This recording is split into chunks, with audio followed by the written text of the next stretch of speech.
అనిల్ ఒక వ్యాపారంను కొంత పెట్టుబడితో ప్రారంభించాను. 6 మాసంల తర్వాత రెండింతల పెట్టుబడితో దేవేందర్ వ్యాపారంలో కలిశాను. మరియు 8 మాసంల తర్వాత మూడింతల పెట్టుబడితో వేణు వ్యాపారంలో కలిశాను. మొత్తం ఒక సంవత్సరానికి వారికి వచ్చిన లాభం 27,000. అందులో ఎవరిని అడుగుతున్నాడైనా వేణు వాటా ఎంత అని అడుగుతున్నాడు. సో రైట్, ఇక్కడ కొంత పెట్టుబడి అన్నాడు. ఎంతనో మనకు తెలియదు. సమ్ ఎక్స్ అనుకోండి, 1 అనుకోండి, 10 అనుకోండి, మీ ఇష్టం. ప్రశ్నలు లేనిది ఏది అనుకున్నా కూడా మనం అజ్యూమ్ చేసుకోవడమే కదా. సో ఎక్స్ పెట్టుబడితో ఫస్ట్ పర్సన్ మనకు సేమ్ అదే మళ్ళీ సూత్రం ఏది, capital into time, capital into time కింద రాద్దాం. సో ఇప్పుడు first person capital into first person time, second person capital into second person time, ఇంకో వ్యక్తి కూడా ఉన్నాడు కదా ఇందులో ముగ్గురిది, third person capital into third person time అనమాట. రైట్, ఫస్ట్ పర్సన్ క్యాపిటల్ ఎంతనో తెలియదు ఎక్స్ అనుకుంటే ఈయనే వ్యాపారంను ప్రారంభించాడు. మొత్తం బిజినెస్ ఎన్ని రోజులు జరిగిందన్నాడు, 1 year.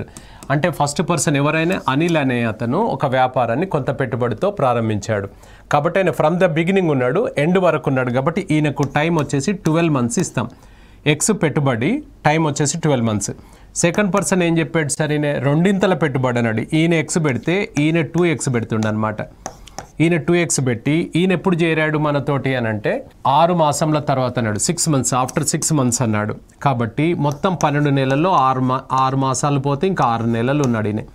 నెక్స్ట్ థర్డ్ పర్సన్ వచ్చేసి ఈయన ఎంత పెట్టుబడి అంటే మూడింతల పెట్టుబడి అన్నాడు. 3 times. ఫస్ట్ పర్సన్ ఎక్స్ పెడితే second person 2x, third person 3x అనమాట.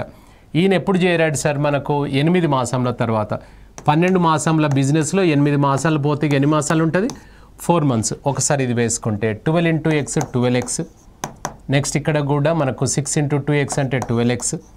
నెక్స్ట్ అది కూడా 3 into 4 అంటే ఎంత, అది కూడా 12x. అంటే ఇండైరెక్ట్గా ఏమవుతుంది 1:1:1 అన్నమాట. ముగ్గురికి ఈక్వల్గా పంచుకోవాలి.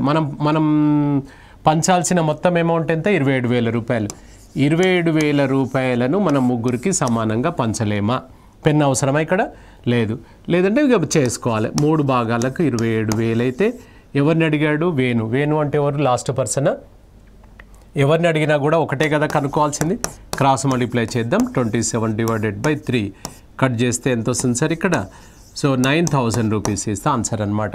9,000 రూపాయలు ఆన్సర్ వస్తుంది. అవునా?